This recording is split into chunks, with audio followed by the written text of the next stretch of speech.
I was in middle school. We was in junior high. I said, we're going to play for Mr. Brand in football in 9th grade. We're going to be called. We're going to keep our undefeated record going. And then you weren't there. And I never knew why. And I was like, man, that was my whole. That was your whole. That's all I was looking forward Who asked him like who were some of his most memorable athletes that he coached? to. Okay. Jeez, please. That's okay. Now you know that's true. That's a whole month, you know. I know, but you can remember like Kathy Dog, Right. Anime Tubby, All right. Well, Mikey and Benny Butler, Mikey Woods, LaMel Foreman. Yeah. Y'all ready? Yeah, I'm ready. All right.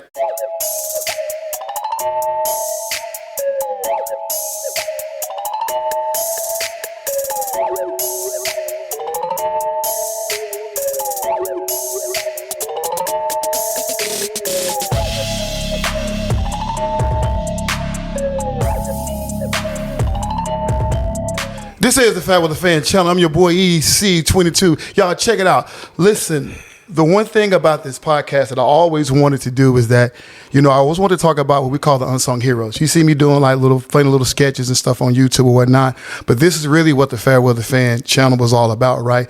Recognizes people in our community and stuff like that. So right now, I have the honor and privilege to have a conversation with a very special person, obviously dear to my heart, family, my father-in-law, Mr. Brown, Coach Brown. What's going on, Coach? Hey, how's it going? All is well, man. All is well, man. It's good to have you, man. Be here. I'm finally glad I got a chance to sit down with you and talk to you. Just like how we do. We get in there. We talk about some crazy stuff, right? Man, your childhood coming up. Spencer, Oklahoma. What was that like? Hey, that was it was quite an experience growing up in Spencer. You're considered country boy, right. But it was really a close knit community.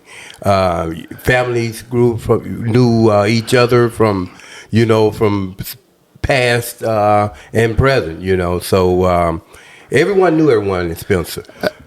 That's what's up. You're the same age as my mom, and so she growing up in East Texas. They had not having running water, or my mom talked about she lived in a shack home and stuff like that. Was it kind of the same coming up in Oklahoma like that? Exactly the same. Wow. Spencer was like I said, considered a country. It was years before we even had running water. That's why I appreciate everything that I have now and that I have accomplished. Yeah, it's like my mom. When I sit around and talk to my mom about that, she goes into those details because there's a lot of them in the household. Just something you adapt to, right? Right. Living like that, whatever. Then when things start getting modern, they start getting electricity, running water, getting the TV for the first time and stuff like that. Getting all that stuff in the household. She talked about how it was kind of hard to adjust. Going from what of course you're excited to have this stuff, but still, even though you have running water, there's still mindset we got to go to that house. Was you feeling anything like that or adjusting? Yeah, pretty much like that. Adjustments, came gradually. They were appreciated on everything that we got. But yeah, it was something that you adapted to, and you know. So being obviously Coach Brown. You play sports, obviously. You don't get to be no coach and then play no sports in school, right? That's right. I played football, basketball, and baseball. Sports was a love that I had from probably the age of 5. We played pickups on everything. Everyone always tried to emulate the hottest star, after every game, we would meet up on the baseball diamond or the basketball court, and we would perform what we have just seen on TV. I tried to. Yeah, I know growing up in our neighborhood, we had some battles. It wasn't organized, but we couldn't tell us otherwise. But you couldn't tell me I wasn't Michael Jordan out there on the blacktop. Go was probably 8 foot tall, 8 foot high. I was 5'9". I'm dunking on. You couldn't tell me I wasn't flying sky. I remember those days. So when was the earliest you started organized back? Organized, I think probably about at the age of I think about 9 or 10 years Wow, old. that's pretty early. So you like elementary. Yeah, I started. My first was in baseball. Okay. That was really my first love was baseball, and I can remember this one guy that we had in the community, Mr. Willis. Okay. He would pick us up and take us to ball games in the back of his truck. And we would go into it was another little town that was nearby with Midwest City. Yeah. So during the summertime, we would go and play in their little YMCA league. They would come out with the professional-looking uniforms, cleats, and the whole bit. Yeah. And we would show up in our Levi's, white T-shirt, and if you were lucky enough, you would have a cap. You have a cap. Wow. So that's how it was. But you know what? We prided ourselves with our team, and we made it a point to go out and punish all the teams that we pretty much faced in the Midwest City YMCA League. Wow, that is pretty cool, man. High school, getting the opportunity, you playing at Dungey High School. What was that like? Was you baseball, basketball, football in high school? Well, high school was basically football and baseball. Like I said, once again, baseball was my first sport, but football was a sport that I enjoyed during my time at Dungey. I was a quarterback. Snap! Yeah, we had pretty good teams. Okay. We've sent some to the NFL. So the fact that Deion and Bo Jackson think they started all that way back, Coach Brown back in the day. That's way out. Matter of fact, from my graduating class, we had 2 that played in the NFL. Oh wow, that's what's up. Yeah, we had 2. So going to college, going to Oklahoma Christian at that time, now Oklahoma Christian University, OCC. What was that like, especially being African American, going to that type of school? Because that was probably one of a prestigious school back in the day, right? Yeah, it was. It really was. I think the time I spent there, we had maybe there was like 30 people on campus. Black people on campus. It was definitely a new experience for me. I started my first year at LU, Big Langston. Okay. I stayed there a year, and I said I already had a scholarship to Oklahoma Christian in baseball, but all of my friends and everyone was going to Langston, so I said I'm going to Langston. Yeah, and I'll walk on doing baseball season. Oh, so you had a scholarship, but you went to Langston instead. Yeah. Baseball season rolled around in Langston, and I was nowhere to be found. Oh. As a matter of fact, I was trying to stay in school at that particular time. Yeah. So I finally came to my senses and contacted the coach at Oklahoma Christian, told him I had made a mistake. Could he give me another chance and all this? You know where to go. And he told me, sure, Keith, come on. So and the rest is history. Oh wow. I had a good career at Oklahoma Christian. We played in one World Series. Oh, sweet. And it was great. It was real strange how I got my chance at Oklahoma Christian. Matter of fact, we was at the World Series, and at the time I was a reserved infielder. Okay. The starting infielder, he had moved in from OU, so they all jumped on him, and during that evening, they gathered around and they're playing around in the hotel and racing up and down the hallway. And the second baseman, they were racing, and he got to the plate glass and couldn't stop and ran through it with his hand. So, oh snap! That was my chance to come in, and he never regained his position again. That's like Jimmy Garoppolo and Trey Lance. I'm sorry, but give me my chance. Yeah. That's what's up. Especially and I with your age, dealing with segregation during that time. I know when I talk to my dad and stuff like that, I know what it was like growing up in South Dallas with dealing with segregation. Then, of course, the post Jim Crow area. How was that for you? Oh, it was another experience. I can recall, living in Spencer. The town next to it was Choctaw. Okay. Choctaw had, they had all the activities going on, and me and a friend of mine. We wanted to play baseball, and we would walk over. Choctaw was like 3 or 4 miles, you know. Yeah. And we would walk over there, and you know, they would take us on their team. And as soon as practice was over, we knew we had to beat them to the woods. Oh, so it's one of those sundown countries? Yeah, sundown. It was sundown. So we had to get out of town, and that was it, you know. So, but we kept coming back, you know. So and, they let y'all play. They let us play, but they would not protect us when practice or the game was over. Wow, that's great. Yeah, it was. That's the type of experience we had. We had a rock throwing experience where another little town next to it was Harrah. Yeah. And when you went to Harrah, you know, you dress on the bus, and after the game, it's every man for himself to get back to the bus. Yeah. And after that, man, every man for himself. You know, it was pretty tough. You know, at that particular time. You know, and you really had to be aware of your situation around it. So what made you get was it coaching always in your plan, or you just decided or got the opportunity and just fell into it? I actually started coaching my senior year at Oklahoma Christian. Really? Yeah. There was a guy in the neighborhood, Leonard Jackson. Yeah. This guy was a legend. He was a legend. Okay. He coached basketball. He coached everything. So he knew me coming through high school. We graduated.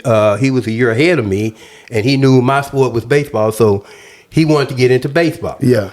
So he would drive out to Oklahoma Christian, pick me up, take me to practice with them, you know, practice them, and then, you know, we would go from there. And we ended up with a really good team. Matter of fact, we won the Southside YMCA bracket. Oh, so you started out with success. Okay. Yeah, it was great. It was really great. And then where did you go from there? That was like from there. I went, you know, after I graduated. Then I graduated, and then I went from there to the Middale School District. I started my career at Highland Park Elementary. Started coaching there. We coached football. My first year there, we went 7-0 in football. That was the first time ever. We won the conference and everything. I coached boys basketball at Highland Park.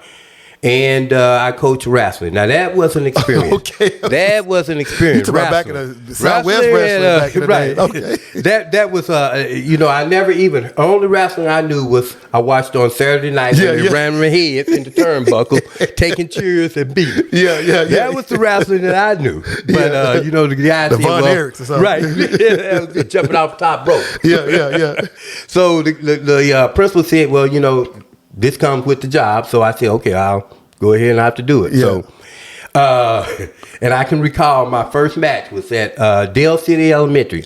And if you're familiar with, you know, the Middale School District, you know that wrestling is a big thing there. You know, you had the John Smith, Pat Smith, you know, these are Olympic winners, you know, Olympics wrestlers.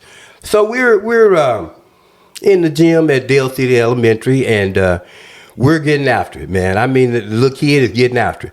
But I think he was going against a guy that Johnny Nemo. Johnny Nemo was a 3 or 4 time All-American at UCO, and he was going against this kid. And Nemo was working him over. So I jumped up and I said, "Hey, time out!" Yeah. Everyone stopped and looked at me. Time out. You can't call time out in wrestling.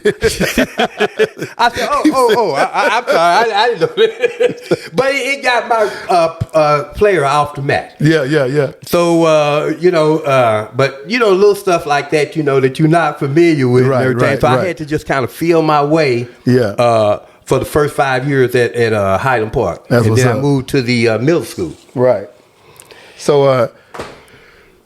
So you finished your career at middle school, right? Finished it at middle school. Dale Crest Falcons. So that brings up a kind of interesting point, because usually when you talk to people, especially people my age and stuff like that, and I've talked to several people that come from Oklahoma, and when people talk about their coaches and stuff like that kind of paved the way, is usually their high school coaches and their college coaches and stuff like that.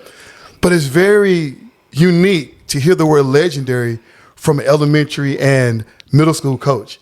Because when I hear about the Coach Brown, it's always the legendary Coach Brown, the legendary Coach Brown. It's like, and then when you talk about people, they are no short of words when it comes down to trying to express the gratitude and what you meant.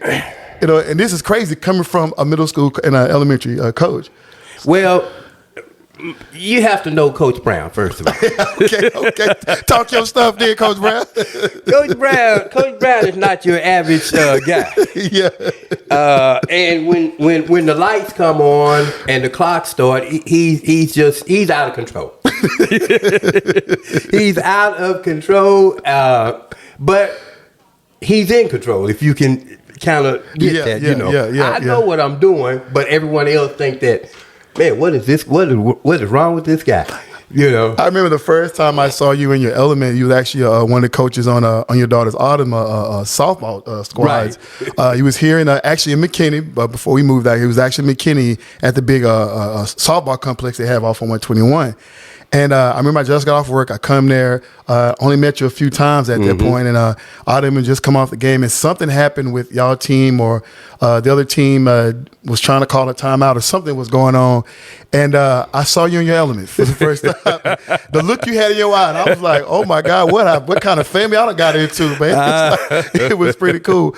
But I mean, just hearing people like Eddie Tate speaks of well you and all his friend group, stuff like that, they speaks well of you. Obviously, your daughters, all your daughters eventually play sports as well as eventually at some point in their career in education, following your footsteps, actually coached as well. Right. Both of my daughters, they both of them were involved with athletics. Right. I can recall Charmaine, my oldest daughter, getting her involved. She wanted to play softball. Okay. But she didn't want to catch the ball. Wait a minute. She wanted to just toss it around and this. I said, well, I've seen enough of this. So Coach Brown, you know how Coach Brown is. So he took her out there, and he thanks for this from time to time. Quite often, as a matter of fact. He takes her out there, give her a glove, he gets the ball, and he winds up and let it fly. He let it fly, man. I mean, and she caught it.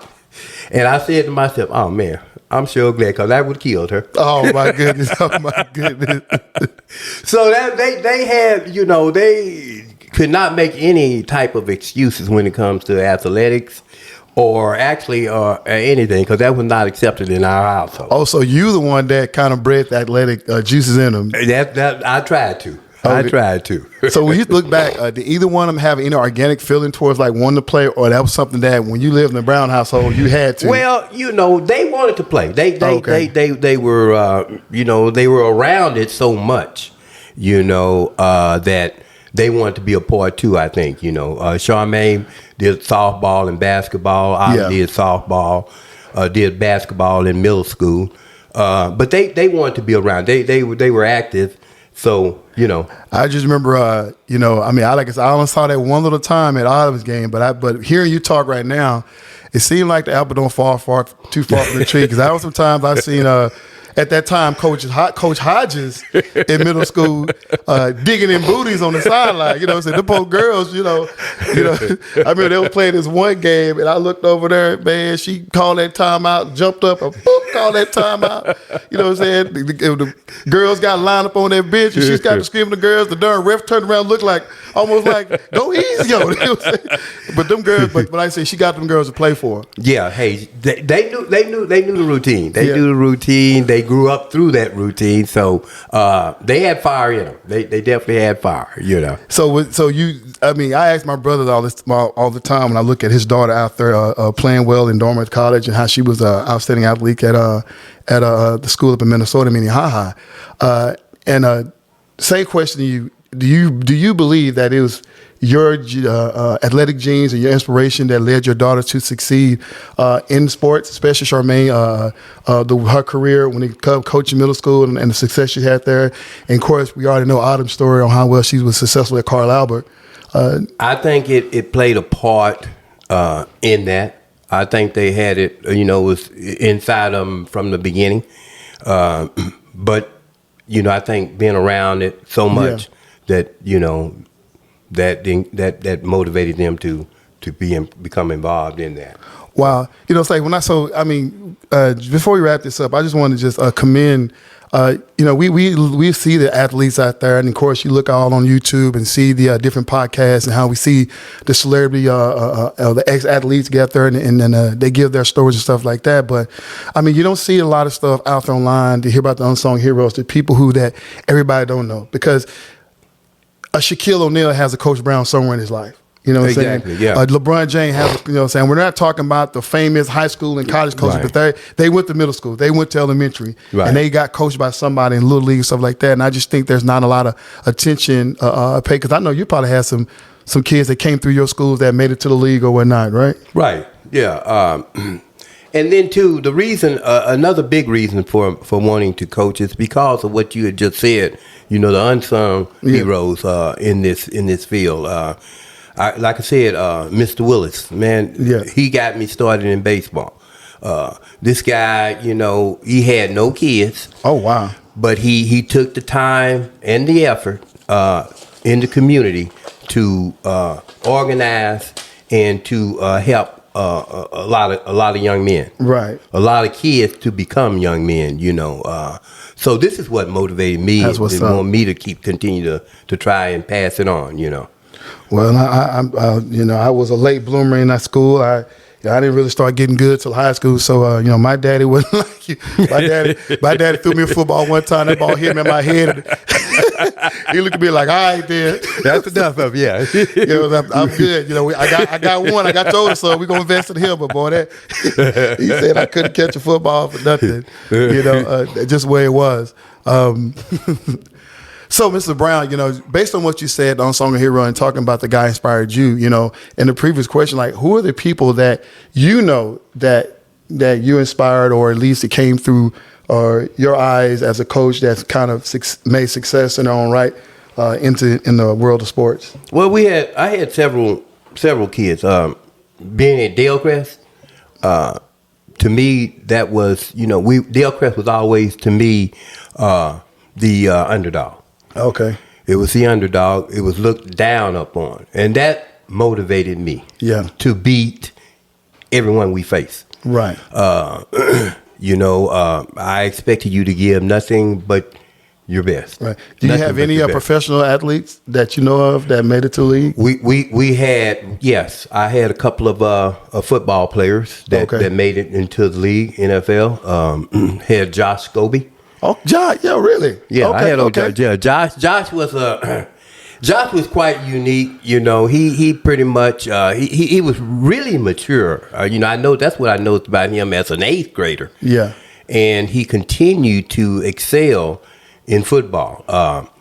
He pretty much kind of kept to himself. He never got into a crowd. He was not a follower. He led himself. But he was one. We had another, Benny Butler. Benny Butler was the most talented kid that I've ever worked with in football. Benny Butler would go out and score 4 or 5 touchdowns average. Oh, wow. I can recall Benny telling me as an 8th grader, Coach Brown, I'm going to play for you and I'm going to be scoring 4 or 5 touchdowns. I said, no, Benny, you won't score 4 or 5 for me because, you won't get that opportunity. But you couldn't stop him. This kid would bust a 72-yarder. He bust a 82-yarder. This kid was amazing. Another kid we had, Lamel Foreman, who played at the University of Texas for a while. He was another running back that was awesome. He was awesome.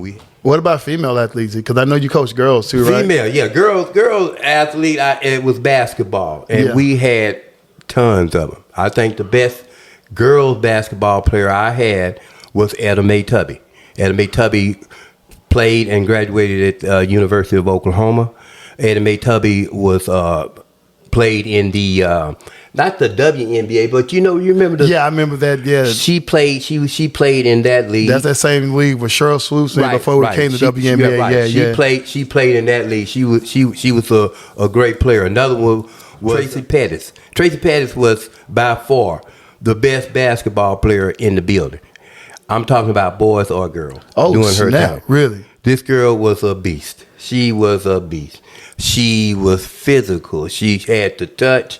She was by far my best player, I think, other than Adam A. Tubby. I can remember one story in basketball. We were in Guthrie, and it was for the conference. And I feel like we should have won the game, and we lost it. I think we lost by about 4 or 6 points or something like that, man. And you talking about at the end of the game in the dressing room, I was, man, fit to be tied. Fit to be tied. Man, I was up and down them, you know. And I said, as my little manager, I said, and Christy Johnson, Christy, you supposed to be the leader of this team. You didn't do. I said, how many points did Christy get? Little manager looked at me, shaking and stuff. Oh, she scored 52. I said, she scored what? 52 points? 52. I said, I'm sorry, Christy. You about to go on a kid who scored 52 points? My goodness. But this girl was that type of player that she scored 52, but like she do a thing. Oh, Didn't wow. look like she do it. Wow. She was just so smooth. She ended up winning, I think, 3 or 4 NAIA national championships at Southern Nazarene. Wow. She started as a freshman and played all 4 years. She was just that good. We had talent galore. We had the Kathy Dobbs, the Julie Dobbs, the Anna Mae Tubbies. We had players on top of players. Mama, we had Mama. You know, and I'm trying to think of Mama's name now. I can't think of her name. Oh, okay, yeah. But she was really a good player. Football players, man. We had the Eddie Tate. Okay, that name, Eddie Tate, yeah. Head Eddie, Fast Eddie. Fast Eddie. Fast Eddie. That's what we call it. Yeah. Well, Mr. Brown, it's been real fun doing this video and whatnot. And, you know, and I don't want to take too much of your time, but, man, I really appreciate you going into this details. I know there's a whole lot more we can talk about, but like I said, this ain't the end of it. I'll definitely have you back on again and we can go into some more details and whatnot. I enjoy it. We will. Man, I enjoyed doing this, man. But this is the EC22, the Fat with the Fan channel. And I'm out.